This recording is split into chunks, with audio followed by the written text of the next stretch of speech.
Now this is going to be a challenging situation for the YouTube TOS bot because there are quite a lot of levels to this. Does it simply strike down the entire video for highly inappropriate content? Or does it let it slip past, assuming it to be a simple joke as the creators of Harley Quinn Fartacular, silent but deadly, claim it to be? As this is an official DC Comics product. This is the real, actual, unironic, trademark Harley Quinn gassing an entire room of cabaret dancers with her ass.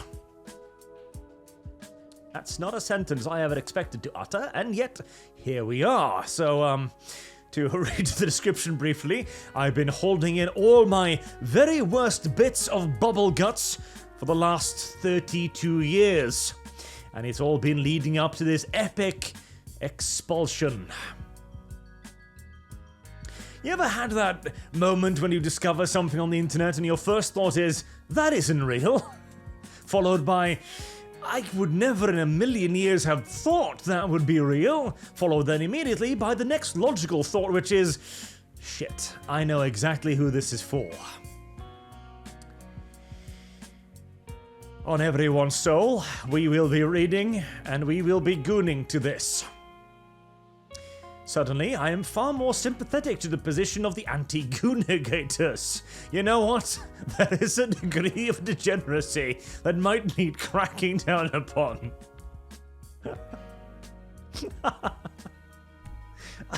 I'm not entirely serious there, but what the hell is DC doing? What the... Okay, so this is, as I said in the opening, intended to be a funny haha, a joke, and it comes with. Hold on, let me just really hammer this home here. It comes with variant covers, like this one, and this one, which is at least funny. That one's actually kind of good. It's not actively disgusting, and it's got a clear joke reference in it. So out of the three, that one's pretty okay. That one's pretty fine right there. But yeah, this is an official comic book right here. Your nose will never be the same. You'll gag, you'll cry, you'll feel things you ain't never felt before. This fine publication is a celebration of all things past, presented and tutored. Sequentialist art's place in the annals of history is about to change with the release of Harley Quinn Fartacular, silent but deadly, a comic that promises to have the highest concentration of gas per page ever committed to print. Emphasis on committed, because everyone who worked in this comic is getting thrown into Dr. Fartley's home for no good, gassy gals and guys. Read the comic that Abraham Lincoln called a joy from start to finish, moments before he died. Warning, we are not kidding. So,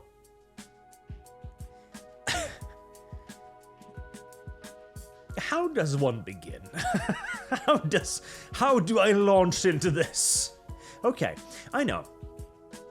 On the one hand, help me. On the one hand, you could certainly argue this is absolutely a joke. They seem to have had fun with the description, if nothing else. It's a weird joke, but I suppose the fart joke is the oldest form of humor, so I kind of see it. And supposedly, it's some kind of April's Fool's release next year or something.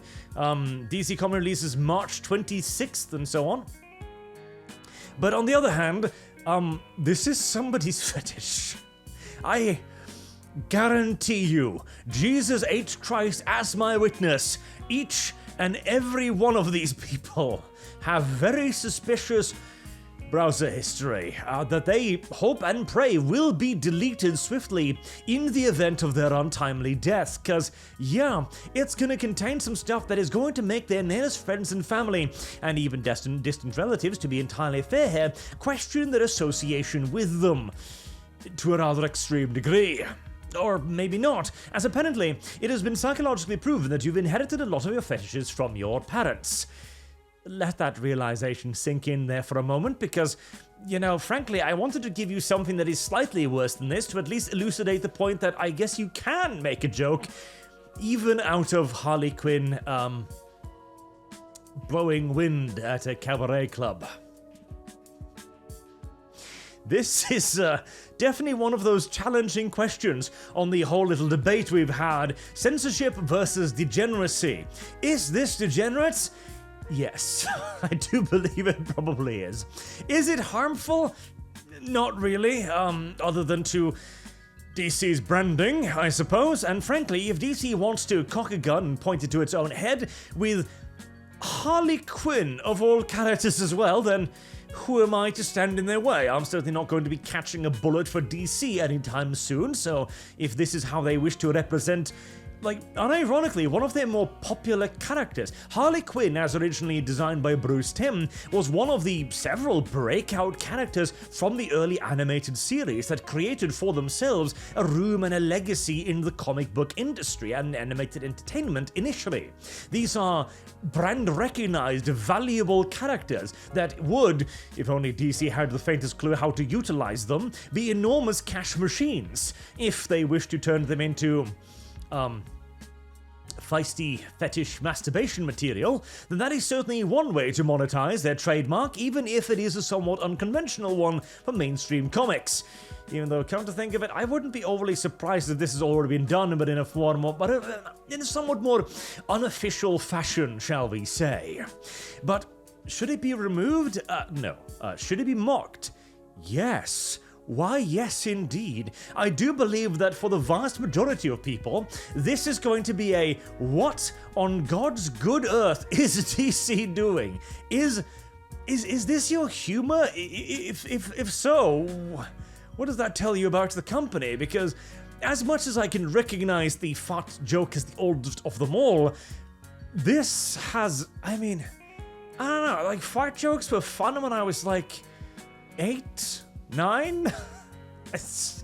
I think you're misjudging your market here. If, for a second, we assume that the target audience for this isn't grown people with particular interests in bodily orifices and the expulsion of certain odorous gases, then surely the only other ones that would find 32 pages of fart jokes funny would be in the not allowed to walk anywhere without immediate parent supervision category, right? Do they even buy all that many comics these days? And it kind of brings... Well, no, is the answer to that. In fact, we know that for sure. One of the funny things is that the largest consumers of comics, of merchandise related to comics, or even movies and entertainment in general these days, aren't young people. Young people are spending all of their money on, V-Bucks and Roblox currency. The primary consumers of, well, not this, not anything but this, but the primary consumers of, merchandise, of add-ons for various franchises, not this, are adults. We are the ones that buy the most of this because for us it's toys, it's memories from our childhood, it's a cool Batman figure or a giant Lego fortress that you could never actually have as a child. Nor, I hope, could you have this as a child, but we're wandering somewhat off topic again, as I do not believe for a single solitary instance that this has been created purely for the purposes of humor. I'm pretty sure that the authors, the writers at least, have a fairly, not firm, but rather gaseous understanding of their target audience here. And as to why DC greenlit this, why do the corporations do anything anymore? Why did Star Wars greenlight the Acolyte? Why was Concord greenlit? Why did Dustborn get millions in government funding? These are all questions to which there appears to be no reasonable answer. So in the end, I guess I'm really just dragging this out to torture you. I can make up all of the flimsy excuses I want about, making the censorship versus degeneracy argument, which, hey, is at least a reasonable one in this particular case, but No, overwhelmingly, I think this stems from a deeply scarred childhood, yes, of bullying and general abuse, and now a firmly rooted urge to hurt others, as I myself has been hurt. So, yeah, Harley Quinn Fartacular on sale. Now? Question mark. Do with that information what you will.